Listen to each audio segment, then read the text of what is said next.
Sekretaris Daerah Aceh Taqwallah mengimbau seluruh petugas kesehatan untuk mensosialisasikan pencegahan stunting dengan memperhatikan asupan gizi anak di 1000 hari pertama kehidupannya, yaitu sejak dalam kandungan hingga si anak berusia 2 tahun.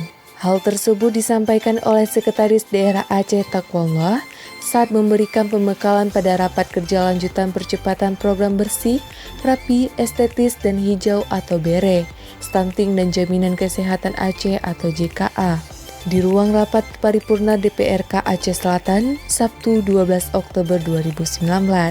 Penting untuk mengampanyekan langkah-langkah pencegahan stunting agar angka kejadian stunting bisa ditekan. Pencegahan dan penanganan kejadian stunting adalah suatu upaya bersama menyelamatkan dan mempersiapkan generasi bangsa yang unggul. Oleh karena itu, kampanye ini harus kita lakukan terus-menerus. Penanganan khusus pada 1000 hari pertama kehidupan harus benar-benar diaplikasikan di tengah masyarakat.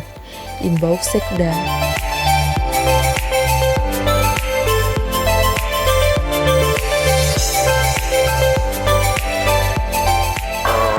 Saya sangat luar biasa karena penyampaiannya betul-betul dinamis, langsung mengena dan sangat merakyat.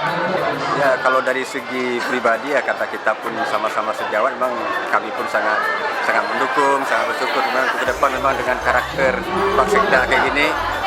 Ya, luar biasa, beres lah pokoknya, beres. Pokoknya harapan kita pun memang mudah-mudahan betul-betul beres lah Aceh ini. Luar biasa. Baik, terima kasih. Siapa nama Pak? Dr. Marwazi. Dari Rumah sakit Pak.